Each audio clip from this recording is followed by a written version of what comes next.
Bonjour tout le monde, bienvenue à Trading Communautaire. Donc, une vidéo sur un nouveau module de formation sur les forces et les faiblesses du marché. Concernant la définition, je pense qu'un marché en force, de toute façon tout le monde a à peu près la même opinion, c'est un marché qui est en tendance. Mais qu'est-ce qui définit aussi le fait qu'il soit fort, c'est que au préalable, il défend très bien ses overlaps. C'est une indication évidemment de force de marché. Ça, on va le voir visuellement. On l'a déjà vu de toute façon dans les vidéos précédentes.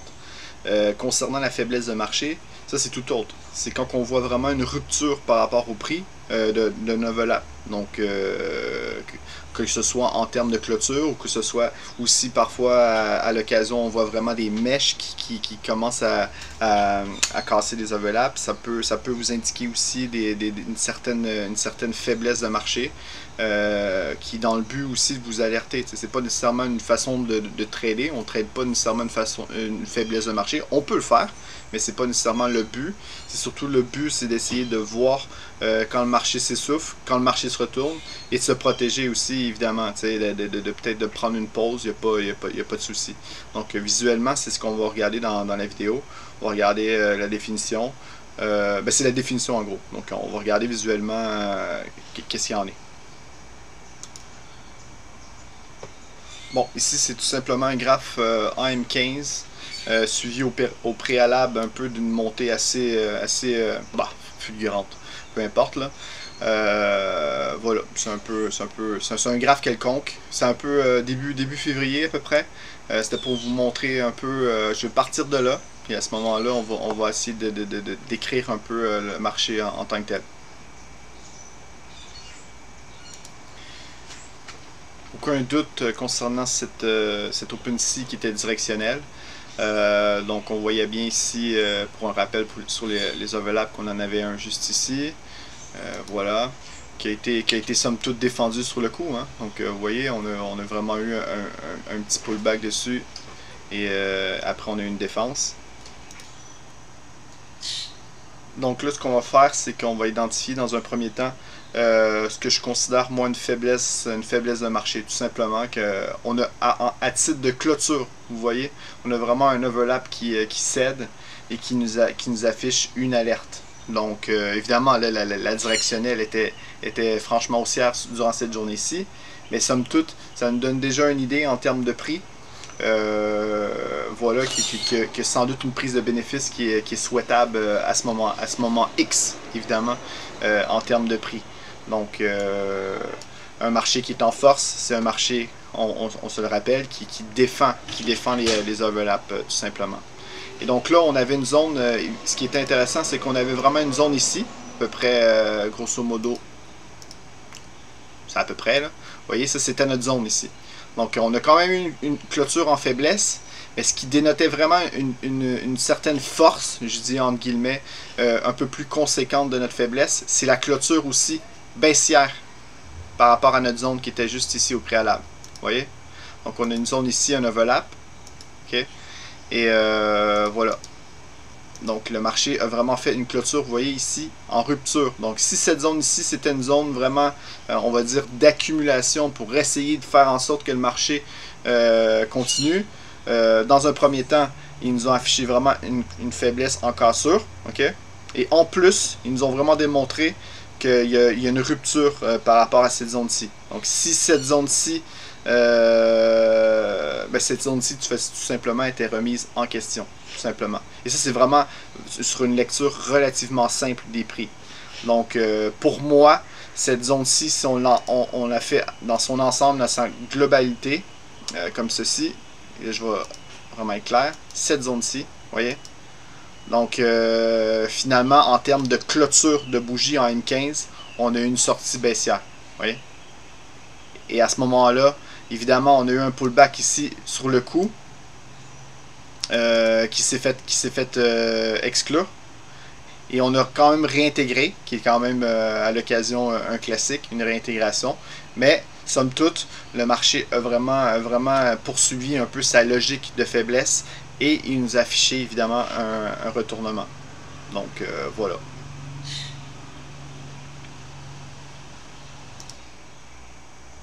Donc bref, si cette zone-ci, c'était une zone, entre guillemets, d'affaiblissement, le marché nous en a affiché une nouvelle juste ici, un petit peu plus tard. Donc voilà, en la recalant évidemment à la baisse. Donc c'est grosso modo évidemment le pullback qui fait en sorte que le marché, encore une fois, la rejette, tout simplement. Parce que s'il se donne un mal à accumuler pour vraiment la casser à la baisse, ça reste un classique. C'est du moment où on la reteste. Voilà, le marché a intérêt tout simplement à la préserver. Et ça, c'est par rapport au volume d'échange. Mais ça, on reviendra évidemment un peu plus tard. Mais en termes de prix, vous voyez un peu le changement temporaire, évidemment, temporaire, parce qu'il ne faut pas oublier que la tendance reste haussière dans l'état des lieux, et qu'on a un overlap ici, peut-être un peu plus important, tout en bas, donc que le marché peut-être, possiblement, ira rechercher un peu plus tard, dans un second temps, vous voyez? Donc c'est sans doute ça qui arrive ici. Donc voilà.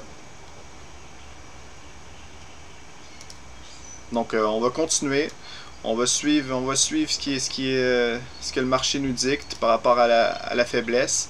Et là par contre, ce qu'on peut mentionner, c'est que temporairement, on n'est plus dans un marché, on est dans un marché qui a une certaine force, je dis ça vraiment en guillemets, à cet instant-ci, en baisse, vous voyez. Donc le palier ici a été cassé à la baisse, on a eu un pullback, il s'est fait revendre ici. On a encore une fois ici un palier qu'on a identifié au préalable. Et vous voyez, on a réintégré, on l'a encore cassé. Vous voyez? Donc voilà. Et pour le moment, ça reste une zone à surveiller en tant que telle. Ça reste notre zone de référence. Tant qu'on ne voit pas le marché la casser vraiment ou la réintégrer à la hausse, on sait qu'on est dans une optique un peu plus de correction temporaire, tout simplement. Donc là, ce que le marché nous a fait ici, en nous affichant ici, il nous a affiché un nouveau plus bas. Vous voyez? Attendez, je vais prendre juste l'encadré. Donc, on a un nouveau plus bas juste ici, qui reste peut-être la zone, évidemment, à casser à la baisse. Donc voilà. C'est une zone aussi, peut-être possiblement d'allègement, parce que on a vu peut-être un petit pattern ici de force haussière. Donc, le cas échéant, vous prenez une vente, vous essayez d'alléger évidemment sur votre plus bas ou sur les clôtures. Donc ça peut être intéressant sur une clôture de prix. Ça reste des zones sensibles. Vous voyez?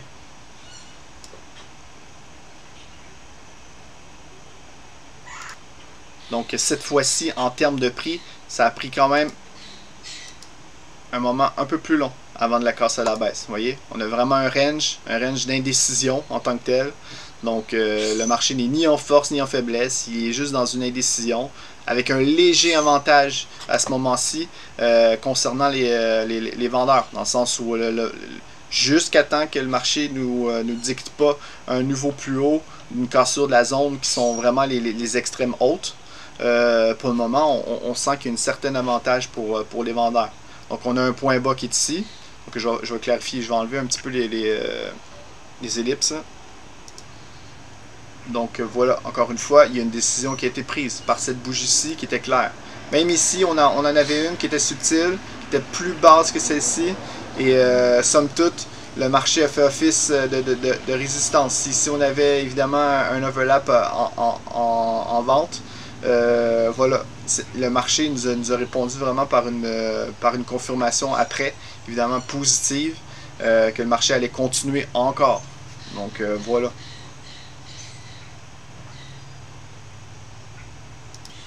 Et là, concernant cette journée X, vous voyez, on a toujours ici notre zone d'accumulation qui est intéressante. Et là, on s'en est évidemment rapproché, ce qui nous dicte en termes de prix, peut-être à nous mettre un peu plus sur nos gardes. Donc voilà. Là, on avait évidemment, encore une fois, une zone ici d'accumulation. On a fait un pullback. Et on a vraiment fait une clôture à la baisse. Vous voyez ici la clôture. Avec un nouveau plus bas qui était juste ici. Attendez un instant. Et voilà. Donc, En termes de prix, c'est ce que les prix nous disent. Donc les paliers sont corrects. Les paliers, on a descendu à chaque fois. On en a eu un autre ici. Voilà, on a eu le pullback dessus et ça s'est fait. Donc, de ce point de vue-là, en termes de propreté technique, il n'y a pas de souci. Le marché s'est comporté correctement. Donc là, évidemment, on approchait d'une zone de support qui est intéressante. Ça ici, c'est tout simplement le graphe horaire à ce moment X, là. Vous voyez? Donc on avait vraiment ici une zone un peu plus forte. Je dis ça vraiment en guillemets encore une fois. Donc voilà, le marché est venu somme toute la dépasser à ce moment-là à la hausse. Vous voyez, et c'était grosso modo notre overlap de référence sur une unité de temps supérieure. Donc encore une fois, là je vais vous apporter une notion. Moi, ce que j'aime bien regarder, c'est quand je vois une faiblesse sur une unité X, sur une unité temps comme en M15, à titre d'exemple. J'aime bien regarder après, encore une fois, pour avoir un peu plus de recul sur les unités de temps supérieures. Parce que c'est elle qui prime. Une unité de temps horaire va toujours avoir un pouvoir de décision supérieur à une unité de temps inférieure. Donc, s'il faut choisir un overlap, choisissez toujours l'unité de temps supérieure, peu importe c'est laquelle. Donc, après, c'est une gymnastique des prix, tout simplement. Donc, on fait tranquillement, on a une prise de bénéfice en M15, ce qu'on voit par rapport à notre graphe M15. On voit que tranquillement, il revient sur un overlap à une unité de temps supérieure, tout simplement, en horaire. Et voilà, ça peut nous arriver aussi en horaire. On peut avoir des faiblesses en horaire. Et tranquillement, le marché décale pour aller chercher des overlaps plus importants en H4. Et ainsi de suite. Une faiblesse en H4 pour aller chercher des overlaps journaliers.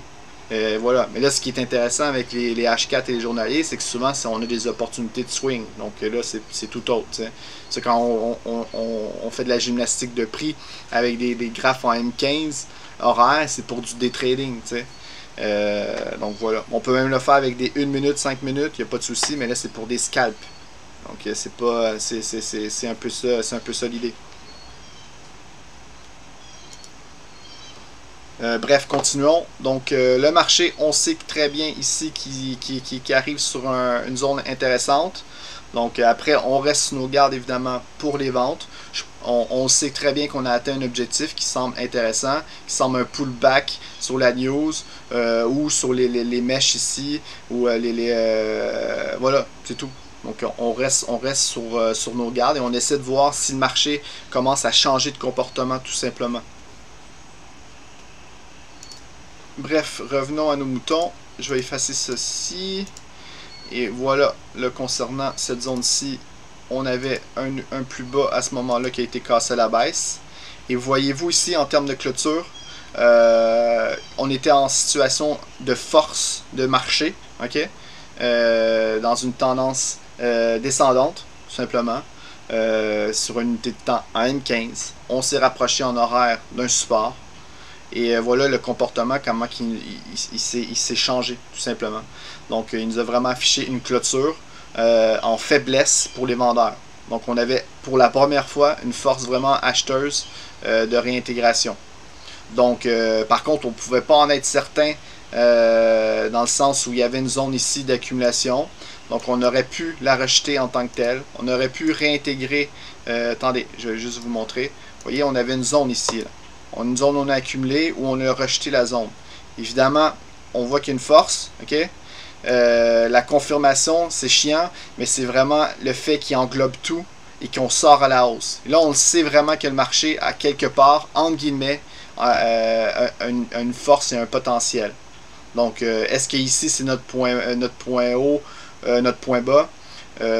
C'est possible, c'est possible. C'est comme ça que moi je peux arriver à le définir, tout simplement. Mais j'arrive avec du retard, évidemment. Donc, souvent, je le sais. Ce qui est intéressant, par contre, c'est qu'après, j'ai le champ libre. C'est après, je sais que je peux commencer à défendre les overlaps que je vois s'afficher. Et je peux défendre aussi des extrêmes. Si je vois que le marché, des fois, redescend sur des extrêmes qui se rapprochent de notre plus bas, ça m'attire et je commence à travailler dans ce sens-là. Donc, je change un peu la dynamique parce que j'ai une raison, parce que le marché nous affiche évidemment une force. Bref, voilà, ce qui est intéressant, c'est que le marché, à ce moment X là, nous affiche une zone, vous voyez ici, un overlap acheteur, précis, juste ici. Donc voilà, il a fait sa clôture en sortie haussière, il a fait son pullback. C'était peut-être le premier élément qui était clé à ce moment-là, qui était intéressant à surveiller, tout simplement. Donc le marché a vraiment affiché une force. Ici, en plus, ce qui est intéressant, c'est que la zone, en plus, vous voyez, d'accumulation, c'était celle-ci. Okay? On a vraiment fait une clôture. Elle n'est pas énorme, mais on a vraiment fait une clôture au-dessus. On voit vraiment qu'il a englobé vraiment la zone précédente de continuation baissière. Donc, il est clair à ce moment-là que le marché n'était plus en position de force vendeuse, tout simplement. Donc, encore une fois, on avait ici, grosso modo, une nouvelle zone d'accumulation. On va l'afficher. Vous voyez, cette zone-ci. J'essaie de suivre avec vous, hein, au mieux. Hein. Donc, on a une zone ici, précise. Donc, voilà. Du moment où on la réintègre, ok? Évidemment, souvent, le marché a tendance à préserver les overlaps, mais ce n'est pas toujours le cas. Donc, vous voyez, somme toute, on reste quand même avec une référence, dans le sens où si vous prenez un overlap en M15, votre invalidation, c'est l'englobement, le fait qu'il englobe, pardon, j'avais de la misère à le dire, le fait qu'il englobe, c'est ça votre invalidation. Donc ici, on a réintégré un peu, et vous voyez, ça fait quand même office de support en tant que tel. Et le marché nous affiche vraiment une force en tant que tel. C'est tout.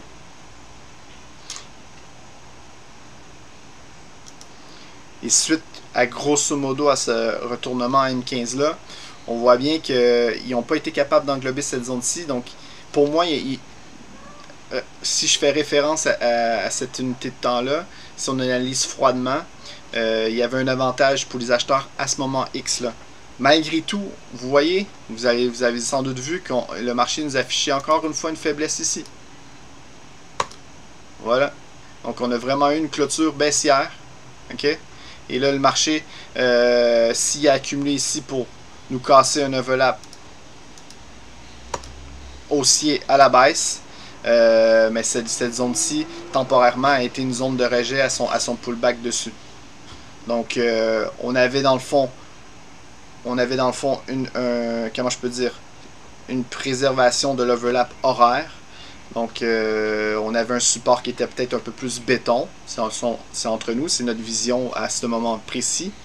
Le marché l'a décalé à la hausse. Le marché nous affiche une force. Encore une fois ici, on avait une zone ici d'accumulation qui était intéressante, de référence à ce moment-là. Donc, peu importe ce qui se passe ici, si vous osez prendre une vente ici parce que vous voyez une faiblesse, vous savez très bien ici que c'est une zone de force acheteuse. Donc, automatiquement, vous devez alléger ici. Voyez? Donc voilà. Pour prendre un bénéfice sûr, parce que vous savez que le marché est en position de force temporaire.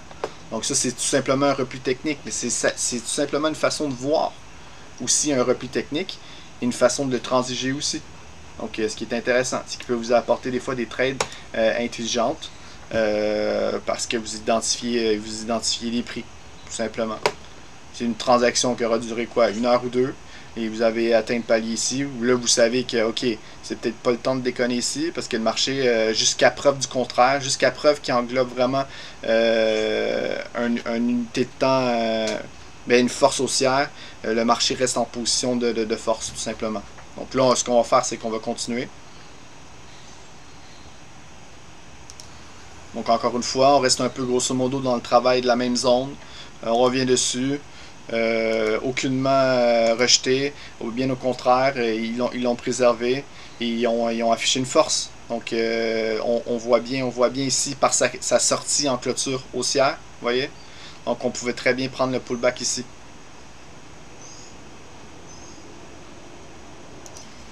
Et là, ce qui est chiant aussi en termes de prix, c'est qu'on attend vraiment qu'ils prennent une décision, qu'ils sortent, vous voyez.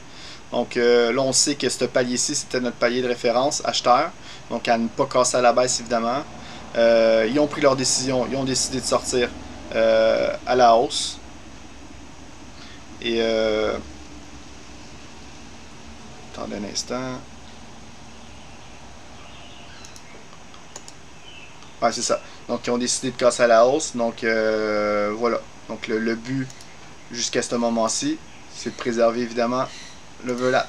Donc, le marché est toujours incontestablement en position de force. Vous voyez? Donc, encore une fois, on peut suivre. Là, après, je ne ferai pas nécessairement une vidéo sur les overlaps. C'est tout simplement démontrer, jusqu'à preuve du contraire, que le marché est en position de force. T'sais? Et qu'ici, maintenant, si le marché dépasse cette zone-ci, donc le marché a réussi à dépasser notre top, c'est que maintenant, à partir de ce moment-ci, ça reste évidemment, à titre d'analyse, la zone à ne pas franchir à la baisse. Vous voyez?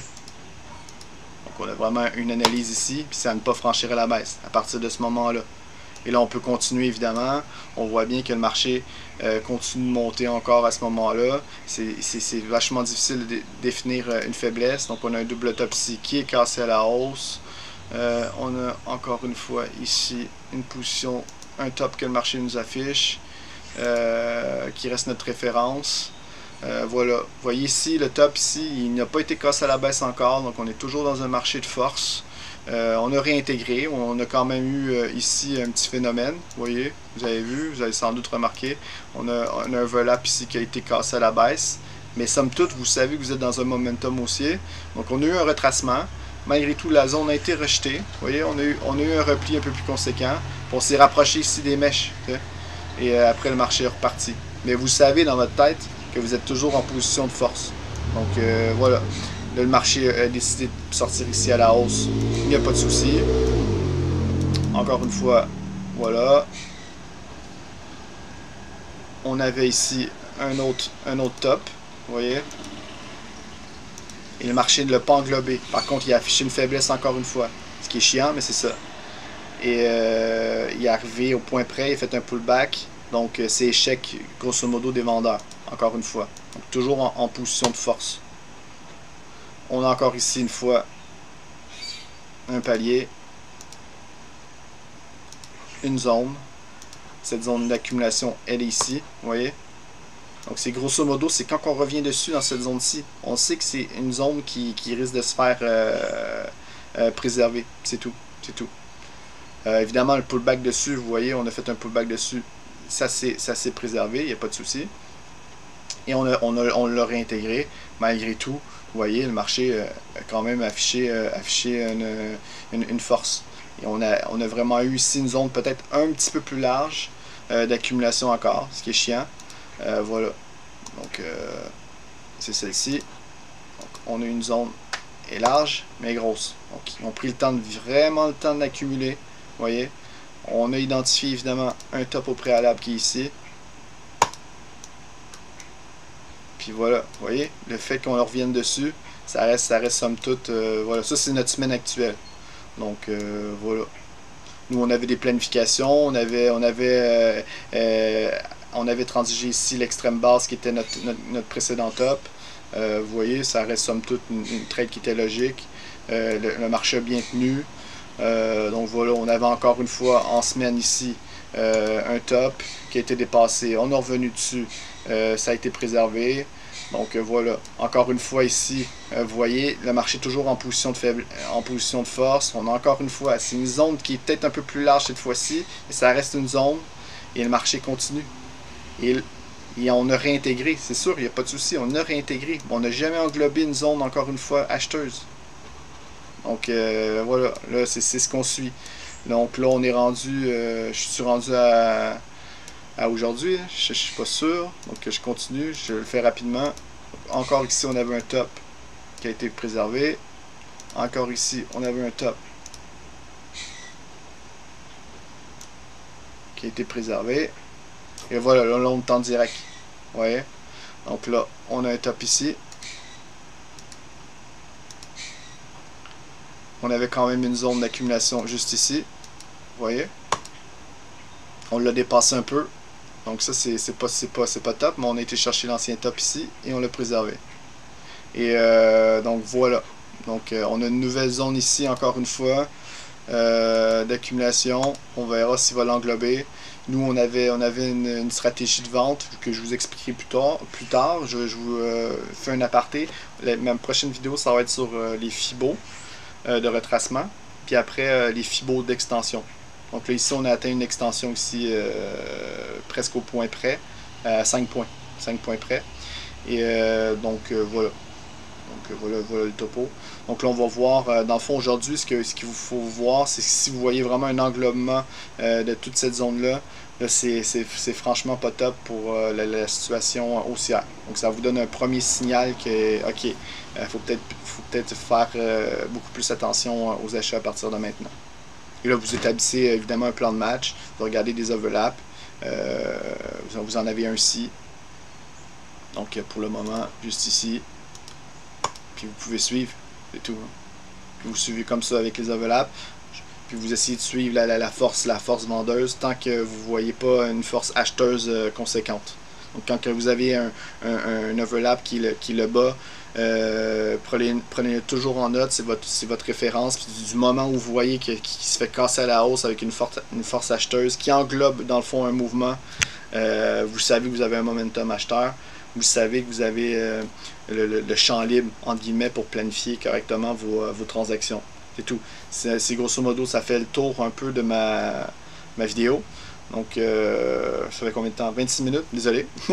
Mais je voulais vraiment prendre le temps de vous faire voir les forces et les faiblesses du marché. C'est quelque chose qui est important dans le trading, qui reste de base, qui reste la complémentarité de mes deux modules, overlap, technique de scalping, qui reste grosso modo des overlaps. Et là, au moins, on peut travailler aussi dans un autre but, c'est de voir un peu avec les clôtures de prix, des changements de tendance. Et ça, il faut le voir. Donc, quand à titre de rappel, vous voyez un changement de tendance en unité de time 15, n'oubliez pas, regardez votre horaire et votre H4 pour avoir vos supports. Puis après, mais ça va bien aller. Sur ce, mais je vous souhaite une bonne fin de journée, puis merci pour votre écoute. N'oubliez pas de liker la vidéo et abonnez-vous si vous êtes intéressé. Ok? Sur ce, mais bonne journée.